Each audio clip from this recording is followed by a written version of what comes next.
خداوند عظیم نے اس ماہ مبارک کو ماہ دعا، ماہ توبہ، ماہ انابہ، رحمت، مغفرت، برکت، بہت سی خصوصیات قرار دی ہیں اس مقدس مہینے کے لیے۔ اور اس مقدس مہینے میں ہمیں حکم دیا گیا ہے کہ خدا کی بارگاہ میں مسلسل دعا کریں، خلوص نیت کے ساتھ، قلب طاہر، پاکیزہ دل کے ساتھ بارگاہ خدا میں دعا کریں، چونکہ اس ماہ کی جو برکتیں ہیں وہ طلب کے بغیر تو نہیں ملیں گی۔ جب تک آپ خداوند عظیم سے طلب نہیں کریں گے وہ برکتیں نہیں مل سکتی۔ خدا نے انسان کو جو شرف بخشا ہے، روح عطا کی، جس کی اپنی طرف نسبت تھی، فضیلت عطا کی، کرامت بخشی، وَلَقَدْ كَرَّمْنَا بَنِي آدَمَ وَحَمَلْنَاهُمْ فِي الْبَرِّ وَالْبَحْرِ وَرَزَقْنَاهُمْ مِنَ الطَّيِّبَاتِ وَفَضَّلْنَاهُمْ عَلَىٰ كَثِيرٍ مِّمَّنْ خَلَقْنَا تَفْضِيلًا۔ خدا کہتا ہے کہ ہم نے سب کچھ یہ عطا کیا انسان، کرامت بخشی، نعمتیں دی، رزق دیا، فضیلتیں عطا کی، لیکن اس کے باوجود یہ سب فضیلتیں مل تو نہیں سکتی جب تک انسان خود اس کے لیے طلب نہ کرے، زحمت نہ کرے۔ چونکہ اگر انسان ہوتے ہوئے نافرمانی کرتا ہے خداوند عظیم کی، خدا کہتا ہے اولئک کالانعام بل ھم اضل، یہ چوپاؤں کی مانند ہے، اس سے بھی بدتر، چوپاؤں سے بھی بدتر۔ لہٰذا یہ فضیلتیں جو خدا نے انسان کے لیے قرار دی ہیں، انسان کو ان کی طلب کرنی ہے۔ انسان اپنے عمل کے ذریعے سے انہیں حاصل کر سکتا ہے۔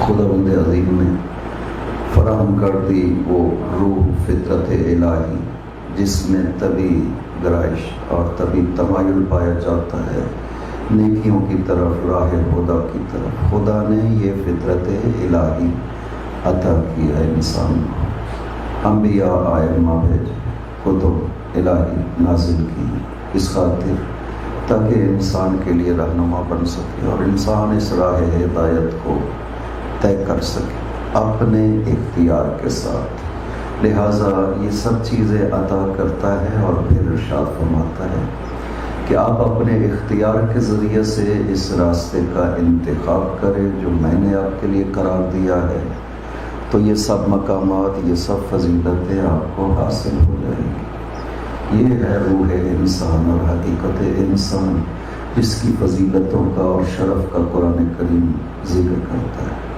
ماہ مبارک بھی اسی طرح سے خدا نے یہ سب فضیلتیں اور یہ سب شرف اس ماہ مبارک کو عطا کی ہے، لیکن یہ حاصل تو ہم نے کرنی ہے۔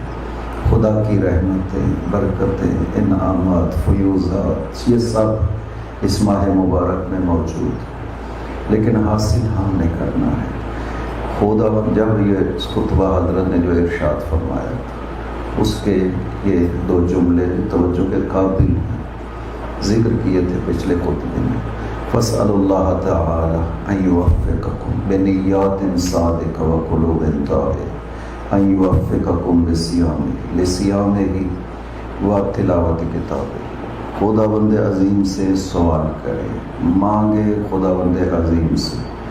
مانگنے کی شرط کیا ہے؟ بِنِيَّاتٍ صَادِقَةٍ وَقُلُوبٍ طَاهِرَةٍ، نیت صاف، پاک، دل پاک، اور پھر خدا سے طلب کریں کہ آپ کو توفیق عطا فرمائے، اس ماہ مبارک میں آپ عبادات کر سکیں، روزہ رکھیں، صیام جسے کہتے ہیں، اور تلاوت قرآن کریم، یہ آپ انجام دیں۔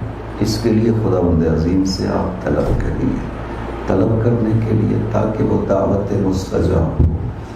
یہ ضروری ہے کہ آپ کی نیت صاف ہونی چاہیے اور دل پاک ہونا چاہیے، یہ دعوت مستجاب ہے۔ ویسے خود روزے میں یہ خصوصیت ہے کہ دعائیں مستجاب ہوتی ہیں۔ اربعۃ لا ترد لهم دعوت، حدیث میں ارشاد ہے کہ 4 افراد ہیں جن کی دعا رد نہیں کی جاتی۔ وَتُفْتَحُ لَهُ وَتُفْتَحُ لَهَا أَبْوَابُ السَّمَاءِ وَتَسِيرُ إِلَى الْعَرْشِ، کہ اس دعا کے لیے دروازے کھل جاتے ہیں آسمان کے اور عرش الہی تک وہ دعا پہنچتی ہے۔ اربعۃ، 4 وہ افراد ہیں دعاء الوالدین ولدہ و دعاء المظلوم علی من ظلمہ و دعاء المعتمر حتی یقضی و دعاء الصائم حتی یفطر، کہ یہ والد اپنے بیٹے کے حق میں دعا کرے، مظلوم ظالم کے اوپر دعا کرے، اور اعتمار عمرہ کرنے والا دعا کرے یہاں تک کہ واپس آ جائے،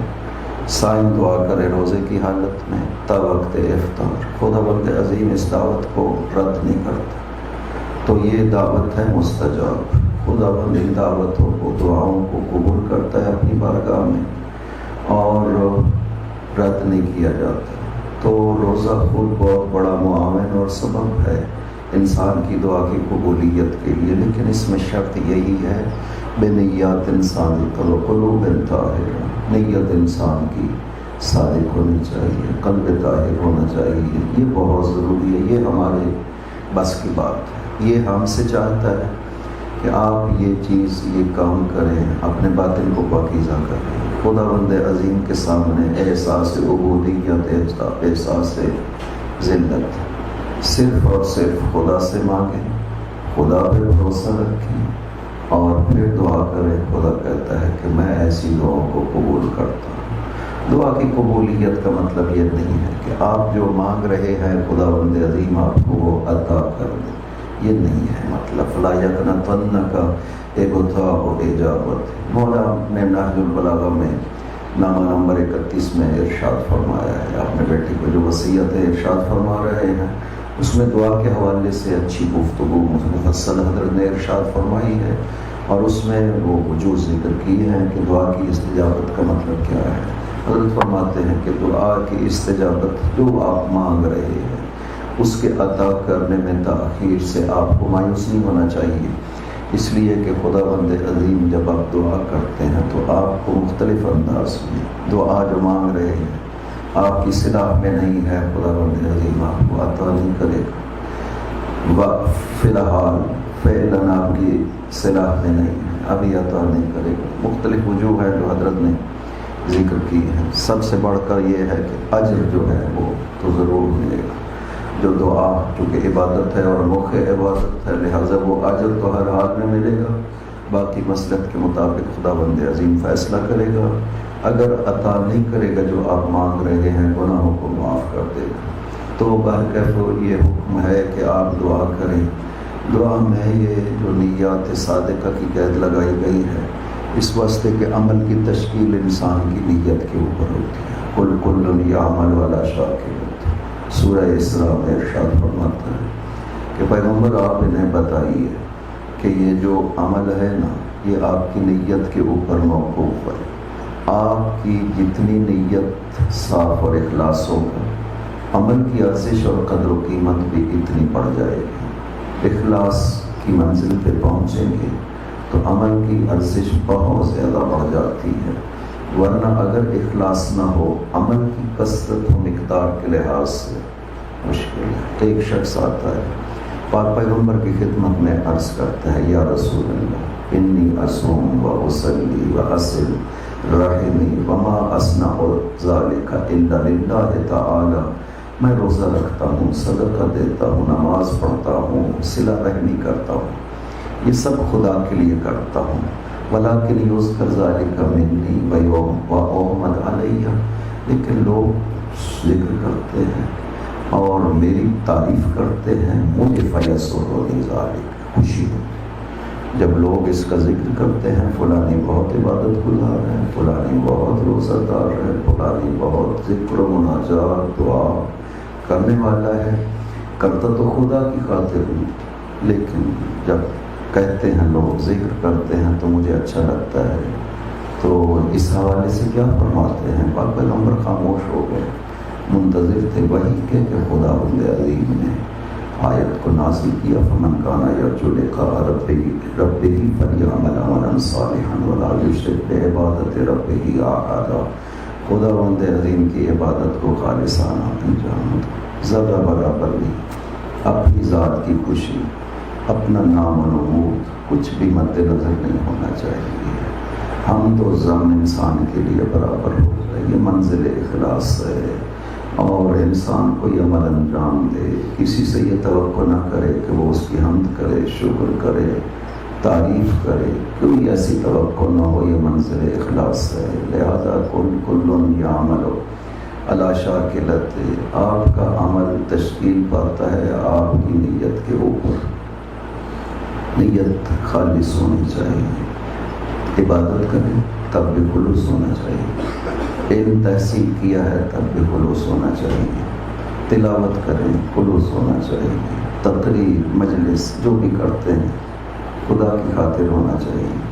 مقصد یہ ہو کہ کوئی شخص میرے ذریعہ سے ہدایت پا جائے، اسے قرب خدا حاصل ہو جائے، گناہ خدا سے دور ہو جائے، یہ نیت ہو انسان کی۔ ایک حدیث ہے بہار الانوار میں ذکر کیا گیا ہے اخلاص کی بحث میں کہ قیامت کے دن مختلف افراد کو جو نیکیاں کرنے والے تھے لایا جائے گا، بارگاہ خدا میں پیش کیا جائے گا۔ ایک شخص کہے گا کہ خدا بندہ میں نے صدقات کی، خدا کہے گا کہ تم نے جو کچھ خرچ کیا انفاق میرے لیے نہیں تھا، تم تو اس لیے انفاق کرتے تھے کہ لوگ کہیں کہ کتنا راہ خدا میں خرچ کرتا ہے۔ والذین ينفقون رئاء الناس ولا يؤمنون باللہ ولا بالیوم الآخر، یہ ہے کہ انفاق کرتے ہیں خدا کی خاطر نہیں، ریا الناس لوگوں کی خاطر، لوگ کہیں کہ بہت انفاق کرنے والا ہے، نتیجہ جو انفاق کرنے والا ہے خدا فرماتا ولا یؤمنون باللہ ولا بالیوم الآخر، نہ خدا پہ ایمان نہ یوم آخرت پہ ایمان۔ اگر ریا ہوگی اسی طرح سے ہے، ایک شخص قرآن پڑھنے والے کو لایا جائے گا، خدایا میں قرآن پڑھتا رہا، خدا کہے گا نہیں تم نے میرے لیے نہیں پڑھا، اس لیے پڑھا کہ لوگ کہیں کہ یہ کتنا اچھا قاری ہے، کیسا قرآن پڑھتا ہے، صوت و لحن، تلاوت، قراءت، تجوید کتنی خوبصورت۔ خدا کہے گا لے جاؤ جہنم میں ایسے افراد کو۔ ایک عالم کو لایا جائے گا، اپنے علم کے حوالے سے عرض کرے گا، خدا کہے گا تم نے میرے لیے نہیں کیا، صرف اس لیے کیا کہ لوگ کہیں کہ کتنا بڑا عالم ہے۔ یہ سب ہے، خدا چاہتا ہے کہ عمل انجام دیں، بے شک قلیل ہو لیکن صرف خدا کے لیے ہو۔ فصل اللہ بنیات صادقہ، سب سے پہلے اپنی نیت کو صادق کریں، نیت کاذب نہیں ہونی چاہیے، دل پاک ہونا چاہیے۔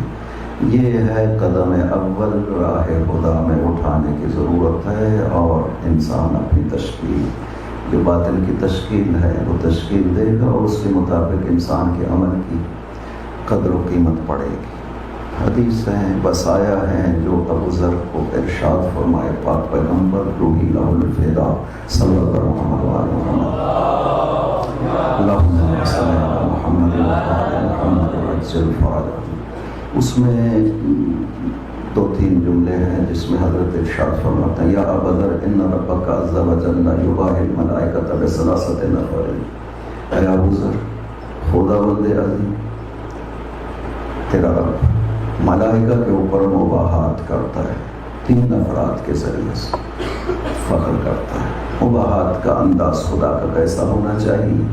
روایت میں یہ جملے بیان ہوئے ہیں، ملائکہ پہ 3 افراد کے ذریعے سے خدا بند عظیم مباحات کرتا ہے، اور فرمایا کہ رجل فی ارض قفر، ایک وہ شخص ہے جو بیابان میں ہے جہاں کوئی دیکھنے والا نہیں ہے، فیؤذن ثم یقیم ثم یصلی، اذان کہتا ہے، اقامت کہتا ہے، نماز پڑھتا ہے۔ خدا بند عظیم ملائکہ سے ارشاد فرماتا ہے یا ملائکۃ انظروا الی عبدی، میرے بندے کو تو دیکھو کہ کس طرح سے میری بارگاہ میں کھڑے ہو کر کے نماز پڑھ رہا ہے۔ جب خدا بند عظیم ملائکہ سے یہ ارشاد فرماتا ہے فَيَنزِلُ 70,000 ملک، 70,000 فرشتے اترتے ہیں، وَيُصَلِّ خَلْفَهُ وَيَسْتَغْفِرُونَ لَهُ، اس کے پیچھے نماز پڑھتے ہیں اور اس کے لیے استغفار کرتے ہیں بارگاہ خدا میں۔ ایک یہ شخص وَرَجُلٌ قَامَ مِنَ اللَّيْلِ وَصَلَّى وَسَجَدَ وَنَامَ وَهُوَ سَاجِدٌ، دوسرا وہ شخص ہے جو آپ رات کی تاریکی میں کھڑا ہوتا ہے بستر سے، اور پھر وہ نماز پڑھتا ہے، سجدہ کرتا ہے، اور پھر سو جاتا ہے سجدے میں، وَنَامَ وَهُوَ سَاجِدٌ، سجدے میں سو جاتا ہے۔ خدا بند عظیم ارشاد فرماتا ہے یا ملائکۃ انظروا الی عبدی، وَهُوَ سَاجِدٌ رُوحُهُ إِلَيَّ وَجَسَدُهُ سَاجِدٌ، اس کی روح میرے پاس، روحُ عِندِی، اس کی روح میرے پاس ہے، اور وَهُوَ سَاجِدٌ، سجدے میں سویا پڑا ہے۔ لَا يَرَاهُ أَحَدٌ غَيْرِی، میرے علاوہ سے کوئی نہیں دیکھ رہا، اس کا مطلب ہے صرف میرے لیے یہ اٹھا ہے۔ تَتَجَافَىٰ جُنُوبُهُمْ عَنِ الْمَضَاجِعِ خَوْفًا وَطَمَعًا، سورہ سجدہ میں ارشاد فرماتا ہے کہ راتوں کو اٹھ جاتے ہیں بستروں سے اور خداوند عظیم کی بارگاہ میں بیٹھ کر اس سے مناجات کرتے ہیں، اس سے گفتگو کرتے ہیں، خوفاً وطمعاً، خوف کی صورت میں، طمع کی صورت میں، اس کی رحمت کی امید کی وجہ سے خدا کی بارگاہ میں بیٹھ جاتے ہیں۔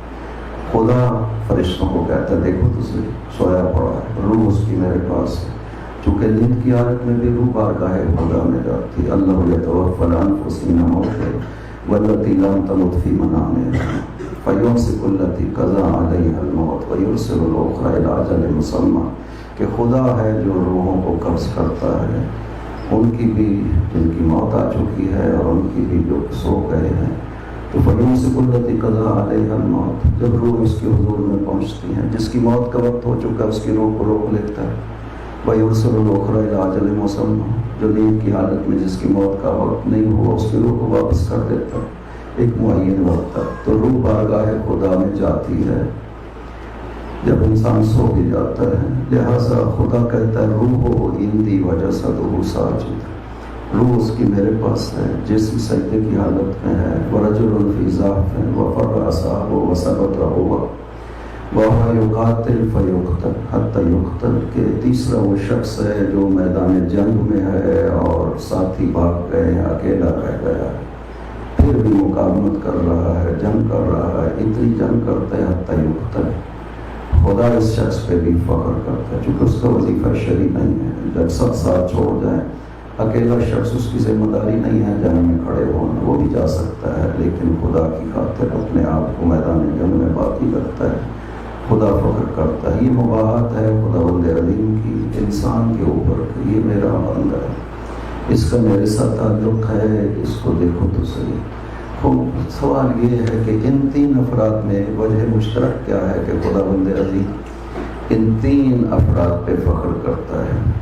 وجہ مشترک ان کا اخلاص ہے بارگاہ خدا میں، تنہائی، اکیلا پن، اور اس میں خدا کی عبادت کرنا پورے خلوص کے ساتھ، مستحبات کو ادا کرنا۔ وہ جو فی ارض کفرن ہے، جو بیابان میں ہے، صحرا میں ہے، اذان بھی کہتا ہے، اقامت بھی کہتا ہے، خلوص سے نماز بھی پڑھتا ہے، اس کا مطلب ہے کہ وہ عبادت خالصتاً خدا کے لیے کر رہا ہے۔ ایک مرتبہ انسان عبادت کرتا ہے جاموں میں، دوسرے افراد کے پاس ساتھ، یہاں پہ دو چیزیں شامل ہو جاتی ہیں۔ ایک تو یہ ہے کہ دوسروں کو دیکھ کے انسان بالآخر عبادت کو انجام دیتا ہے۔ صلوات پڑھیے محمد و آل محمد پہ،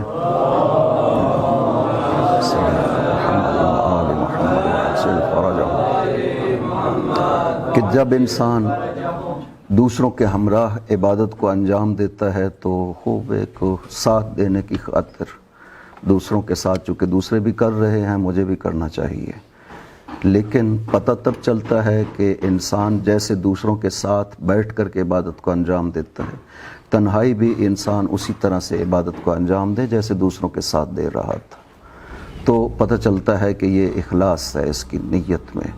تو یہ تینوں میں جو جہت مشترک پائی جاتی ہے وہ ان کا اخلاص ہے کہ تنہائی میں، جم میں نہیں ہیں، اس کے باوجود خدا کی بارگاہ میں اپنے آپ کو اس طرح سے پیش کرتے ہیں، تو صرف خدا کی خاطر، صرف خلوص ہے، خدا کی خاطر انسان اس عمل کو انجام دیتا ہے۔ لہٰذا انسان کو کوشش کرنی چاہیے کہ انسان تنہائی میں بھی اسی طرح، اسی شوق کے ساتھ، انہی استحبابات کے ساتھ جو جم میں جن استحباب کے ساتھ عبادت کو انجام دیتا ہے، اپنی تنہائیوں میں بھی اسی طرح ان استحبابات کے ساتھ اپنی عبادات کو انجام دے، تو یہ ایک بہت بڑا شرف ہے اور باعث ہے کہ خداوند عظیم ملائکہ پہ فخر کرے۔ ایک گفتگو ہے حضرت موسیٰ روح لہ الفدا علیہ وعلی نبینا الصلاۃ والسلام کی خداوند عظیم سے۔ حضرت موسیٰ نے خدا سے کچھ سوالات کیے، چونکہ تکلیم تھی، موسیٰ کے ساتھ خدا کی کلام تھی ڈائریکٹ، لہٰذا حضرت موسیٰ نے خداوند عظیم سے کچھ سوالات کیے ہیں اور خدا نے ان سوالات کا جواب دیا ہے۔ یہ کوئی لگ بھگ 12-13 سوالات ہیں اور خدا کا جواب ہے۔ یہ بحار الانوار کی 13ویں جلد میں ہے جہاں پہ حضرت موسیٰ کا ذکر ہے، اس ذیل میں یہ طولانی حدیث ذکر کی گئی ہے، اس میں پڑھیں۔